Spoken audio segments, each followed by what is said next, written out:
अस्सलाम वालेकुम viewers, welcome two next in. अॼु जेको टॉपिक आहे उहो आहे 14 पॉइंट्स ऑफ क़ाइदे आज़म मोहम्मद अली जिन्ना 1929। पर टॉपिक जी तरह अचण खां अॻु जेकॾहिं तव्हां मुंहिंजे चैनल खे सब्सक्राइब नाहे कयो त जल्दी सां सब्सक्राइब कयो, बेल आइकन प्रेस कयो त जीअं मुंहिंजी हर वीडियो जी अपडेट तव्हांखे आसानी सां मिली सघे। हाणे अचूं था पंहिंजे टॉपिक जी तरफ़। 14 पॉइंट्स ऑफ क़ाइदे आज़म मोहम्मद अली जिन्ना इन 1929। क़ाइदे आज़म जा 14 नुक़्ता जेके 1929 ईस्वी में ॾिना हुया। A better and comprehensive response to the Nehru report was Qaide's 14 points delivered in a meeting of the Muslim League held at Delhi in March 1929। Nehru report जे जवाब में क़ाइदे आज़म मोहम्मद अली जिन्ना मार्च 1929 ईस्वी में दिल्ली में मुस्लिम लीग जे इजलास दौरान पंहिंजा 14 नुक़्ता 14 पॉइंट्स पेश कया जेके मुसलमाननि जे हक़नि जी हिफ़ाज़त लाइ हुया। It was an extension of the demands he put forward in the Shimla delegation। उहे नुक़्ता अॻु में शिमला डेलीगेशन में पेश कयल मुसलमाननि जे मुतालबनि जो वधीक तफ़सीली ऐं वसी रूप हुया।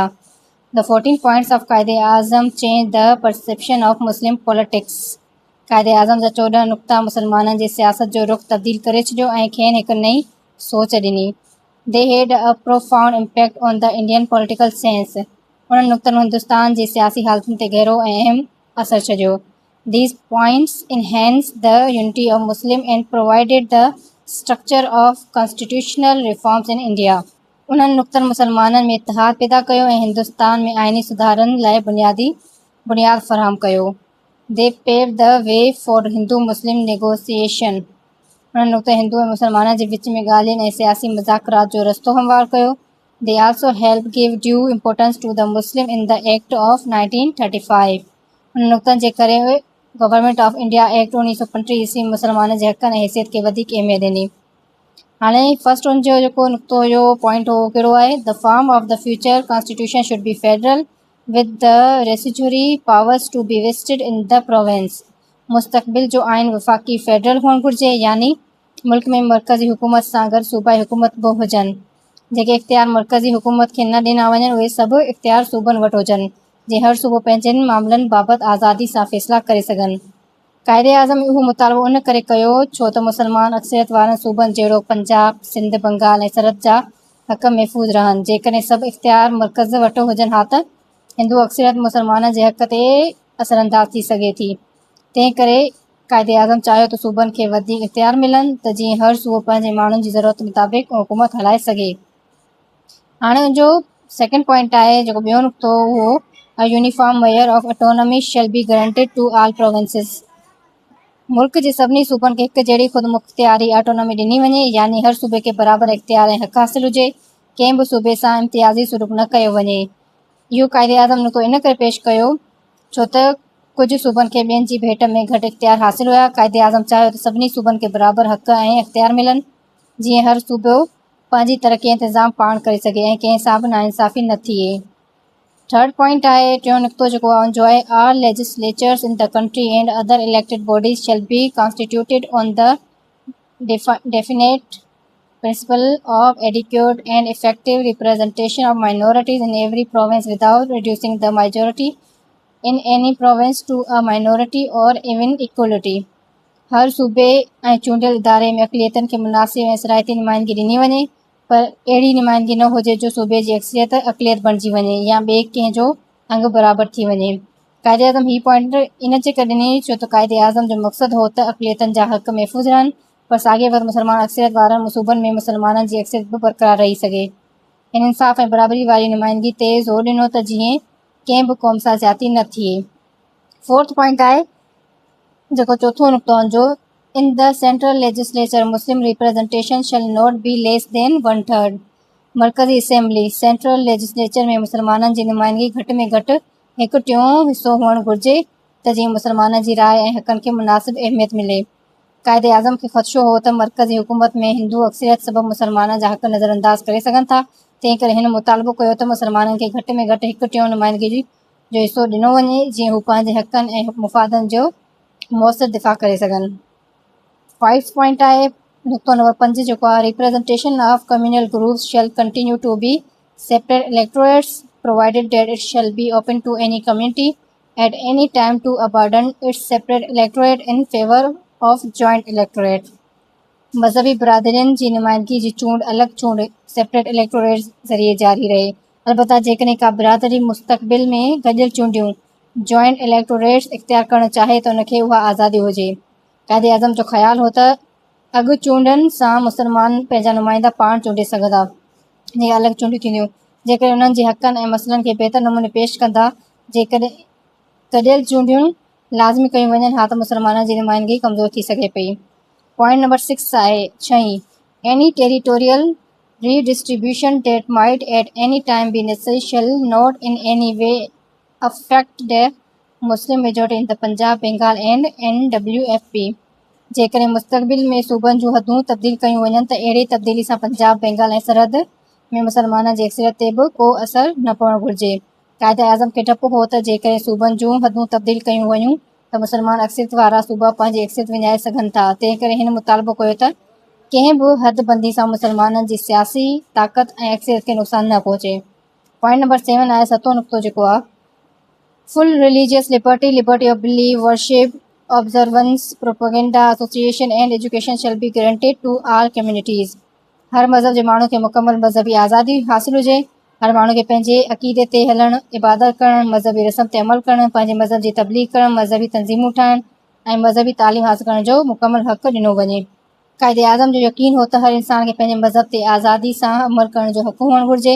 उहो चाहींदो हो त कंहिं बि मज़हब सां तालुक़ रखंदड़ माण्हुनि ते संदन अक़ीदनि सबबि ज़ुल्म या पाबंदी न लॻाई वञे ऐं सभिनी खे बराबरि मज़हबी आज़ादी मिले।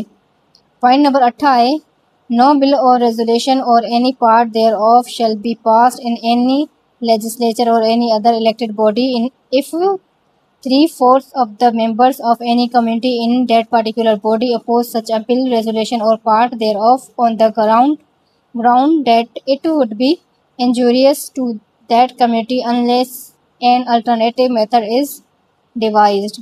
जेकॾहिं कंहिं कानून या ठहराव सां कंहिं ख़ासि बिरादरी खे नुक़सानु पहुचे ऐं उन बिरादरी जा 3/4 नुमाइंदा उन जी मुखालिफ़त कनि त उहो क़ानून मंज़ूर न कयो वञे जेसीं ताईं को ॿियो मुनासिब हल न कढियो वञे। क़ाइदे आज़म चाहियो त कंहिं बि अक्सरियती जमायत खे उहो हक़ न हुजे त हू पंहिंजी ताक़त सां अहिड़ो क़ानून पास करे जेको अक़लियतनि या मुसलमाननि जे हक़नि ख़िलाफ़ हुजे। हिन मुतालबो कयो त सभिनी बिरादरियुनि जे हक़ जो तहफ़ुज़ यकीनी बणायो वञे।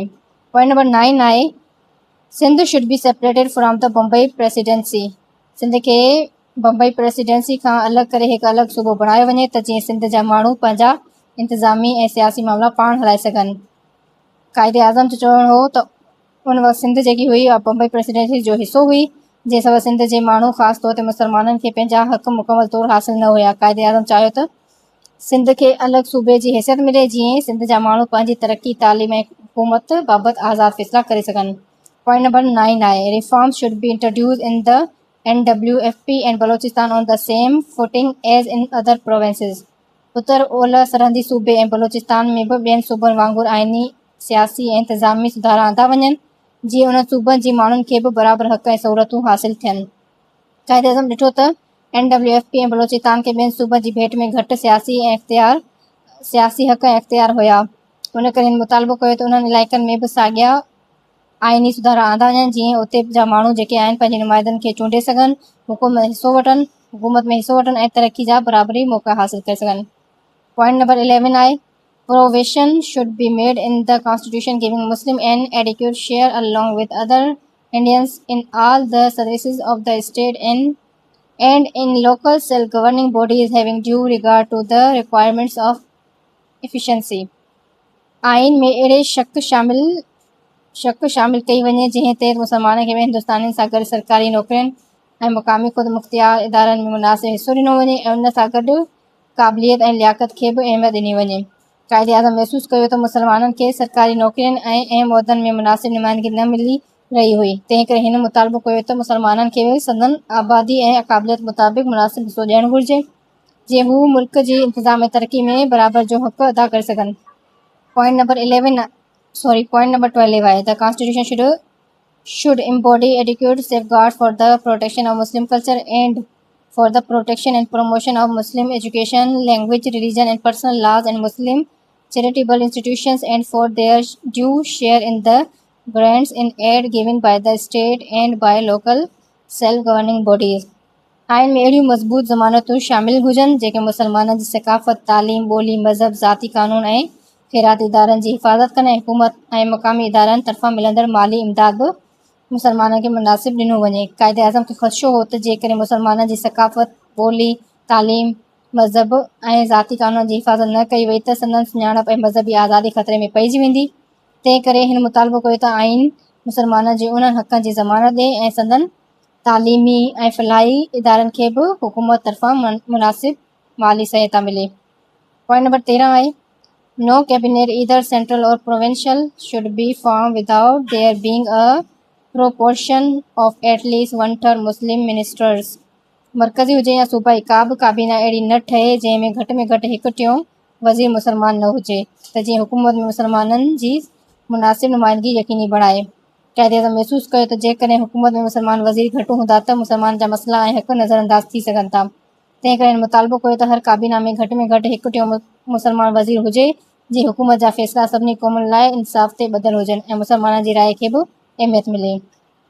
No change. Point number 14 आहे No change shall be made in constitution by the central legislature except with the concurrence of the states constituting the Indian Federation. मरकज़ी असेंबली आइन में का बि तब्दीली न करे सघे जेसीं ताईं हिंदुस्तानी वफ़ाक़ में शामिल सभिनी सूबनि ऐं रियासतनि जी रज़ामंदी हासिल न कई वञे।